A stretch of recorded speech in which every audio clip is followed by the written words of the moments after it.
में ना मैं काम करती हूँ। मैं पूरे टाइम मैं इंचार्ज बनाना चाहता हूँ और आपको बता दूँ, आप जब कभी चौरा में पहुँचोगे मुझे पाओगे। इसलिए क्योंकि स्कूल टाइम सारे शिक्षकों का है तो मेरा भी है। मेरा सारा काम स्कूल के बाद मुझे मेरे वहाँ बैठने वाले अधिकारी कहते हैं कि ये भी क्या के हाल चाल है। मेरे पास बैठता है, मेरे क्लास में चैम्बर में जाओ भाई को भी चाहता हूँ कि ये मुझे ना क्योंकि आप ऐसे बात लो वैसे ठीक है, लेकिन ऐसे मतलब 10 रुपए भी मुझे देना बहुत खर्चा है। 10,000 भी देंगे, जरूरत समझ में आए। एक को पूरा दिन खट के काम किया, पैसा क्यों दो भाई? हम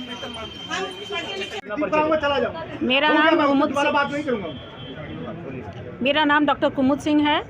मैं वाराणसी महिला विंग की जिला महामंत्री पद पर हूँ और हरहुआ ब्लॉक अध्यक्ष हूँ। किस तरह का यहाँ पे मामला है? क्या कुछ आप लोग की मांगे हैं?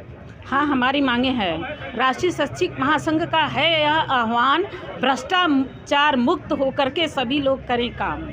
तो अभी आप लोग यहाँ पे किस तरह का धरना दे रही हैं? हमारे यहाँ 1000 शिक्षकों का मामला जो है वेतन अनियमित था, उसमें 200 शिक्षकों का करीब हो गया है। 800 शिक्षकों का जो वेतन है वह नहीं लगा है। उनका कहना था कि हम जनवरी माह में लगा देंगे, लेकिन 200 में 197 या 200 के लगभग दिसंबर माह के वेतन के साथ उन्होंने उनका वेतन विसंगति दूर कर दिया। तो यह कैसा काम है? करना है तो सबका करना था, नहीं करना था तो किसी का नहीं करना है, क्योंकि आप जानते ही हैं। आश्वासन मिला है? 3 दिन के भीतर हमारे लेखाधिकारी ने कहा है कि 3 दिन के भीतर हमें ये काम पूरा कर लेना है। अगर 3 दिन के भीतर नहीं हुआ तो क्या करेंगे? आप कहाँ पे जाएंगे? हम लोग आमरण अनशन करेंगे, तालाबंद करेंगे, सारे शिक्षक मिल करके। मैं पवन सिंह, ब्लॉक अध्यक्ष चोलापुर, राष्ट्रीय शैक्षिक महासंघ। यहाँ पे हम लोग जो है वेतन विसंगति के संदर्भ में जो लेखा कार्यालय से अनियमितता हुई, जो भ्रष्टाचार हुआ, उसके संदर्भ में धरनारत है। ये लड़ाई हम लोग की लगभग 1 साल पुरानी है, जिसमें बड़ा प्रयास करके हमारे जिलाध्यक्ष महोदय शशांक पांडे जी ने वित्त नियंत्रक से एक पत्र जारी करवाया कि वेतन विसंगति से प्रभावित समस्त शिक्षकों का वेतन जारी किया जाए और उसको शुद्ध करके जारी किया जाए। इस संदर्भ में जब पत्र जो है लेखा कार्यालय आपके वाराणसी को प्राप्त हुआ, तो इनके ऑफिस के कुछ तथाकथित लेखाकारों ने उसमें अड़ंगा डालने के लिए एक कोर्ट का मैटर निकाला कि ये इसमें से 198 लोगों का मैटर कोर्ट में है, जिसको हम दे नहीं सकते हैं। तो लेखा महोदय ने राष्ट्रीय शैक्षिक महासंघ से अपील की कि यदि वो मैटर कोर्ट का जो है किसी तरह से वापस ले लिया जाए तो मैं आपको आश्वासन देता हूँ या विश्वस्त करता हूँ कि मैं वेतन विसंगति को दूर करूँगा। हम लोगों ने प्रयास करके उस कोर्ट केस को वापस कराया और उसके बाद इनसे वार्ता की। इन्होंने कहा कि जनवरी माह में सभी का जो वेतन आएगा उस विसंगति को दूर करके किया जाएगा, परंतु ऐसा हुआ नहीं।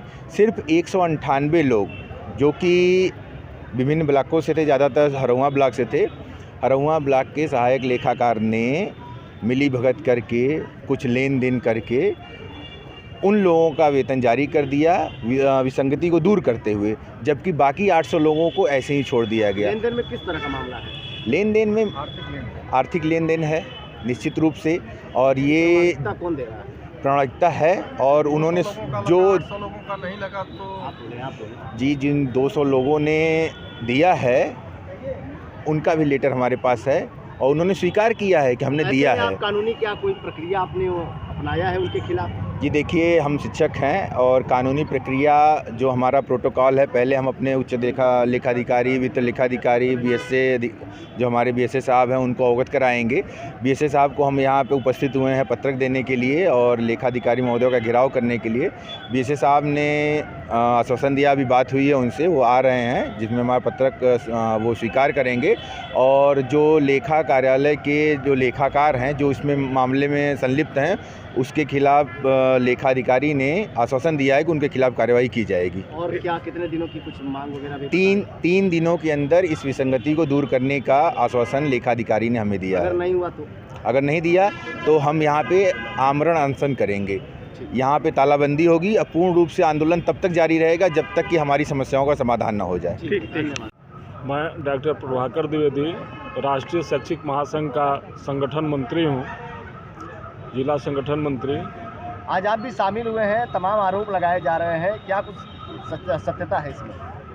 इसमें बिल्कुल सत्यता है। वेतन विसंगति का जो मुद्दा काफ़ी दिनों से हम लोग के द्वारा उठाया गया था और जिस पे कार्रवाई करने के लिए ये वित्त एवं लेखाधिकारी जो है उन्होंने कहा था करवा रहे। इसी बीच कुछ लोगों को 200 लोगों का वेतन जो है इन्होंने इनके लेखाकार लोगों के द्वारा दे दिया गया और बाकी 800 शिक्षकों का वेतन जो है इनके द्वारा रोक लिया गया। ये सीधे तौर पे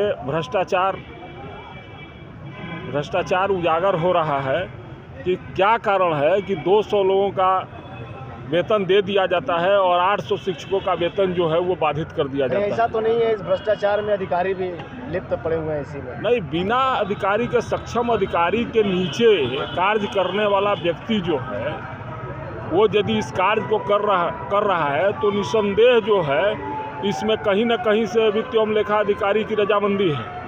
इसको स्वीकार नहीं किया जा सकता है। जैसा कि वो इस तरह के भ्रष्टाचार को किस नज़र से देखते हैं आप? एक मंत्री हैं आप संगठन।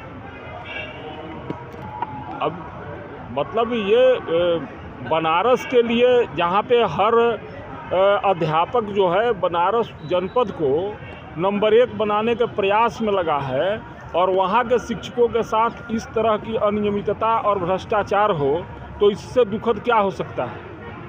क्या कार्रवाई करने वाले आप लोग? संगठन क्या कार्रवाई करने वाले? संगठन बिल्कुल तत्पर है कि भ्रष्टाचार के खिलाफ हरदम हम लोग मुखर रहेंगे। प्रदेश सरकार की भी मंशा है, माननीय मुख्यमंत्री की भी मंशा है कि जीरो टॉलरेंस पे काम हो। उसी के हिसाब से हम लोग भी चाहते हैं, हमारा संगठन चाहता है कि किसी तरह का भ्रष्टाचार बर्दाश्त नहीं होगा और यदि इस भ्रष्टाचार को उजागर नहीं करते हैं तो हम लोग यहाँ पर आमरण अनशन तक की तैयारी किए हुए हैं और हम लोग यहाँ पर बैठ जाएंगे और सारे कार्य को बाधित कर देंगे जब तक इसका निस्तारण नहीं हो रहा है। 3 दिनों का हम लोग को समय दिया गया है। यदि इन 3 दिनों में ये इस मामले को निष्पादन नहीं करते हैं तो हम लोग आमरण अनशन के लिए बाध्य होंगे। ठीक है। मैं ज्योति प्रकाश, कार्यकारी जिलाध्यक्ष राष्ट्रीय शैक्षिक महासंघ वाराणसी। ज्योति जी, आज किस तरह का घेराव है? आपके अधिकारी के ऑफिस के बाहर जमावड़ा लगा हुआ है, आपके संगठन के तमाम लोग हैं। ये आज भ्रष्टाचार के खिलाफ हम लोगों ने हल्ला बोल दिया है। हमारे संगठन ने आज यहाँ धरना प्रदर्शन किया है। वित्त एवं लेखाधिकारी कार्यालय में घोर गलत काम किया गया है। शिक्षकों का, जहाँ 1000 शिक्षकों का मुद्दा था, चयन वेतन विसंगति का मामला, वहाँ 200 शिक्षकों का मामला हल कर दिया गया और बिना किसी आधार के गुपचुप तरीके से धन लेकर के। उसके लिए आज हम लोग यहाँ धरना देने को मजबूर हैं और हम लोग की बात आज लेखाधिकारी जी से बात हुई है।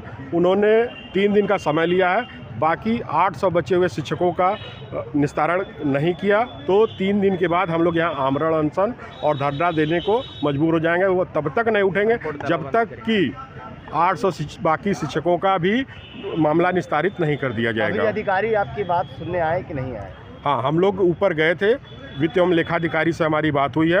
उन्होंने हमारी मांग को पूरा करने के लिए 3 दिन का वक्त लिया है। 3 दिन के बाद यदि उन्होंने हमारा बचे हुए शिक्षकों का कार्य पूरा नहीं किया तो फिर हम यहाँ तालाबंदी और धरना देने के लिए मजबूर होंगे। ठीक है।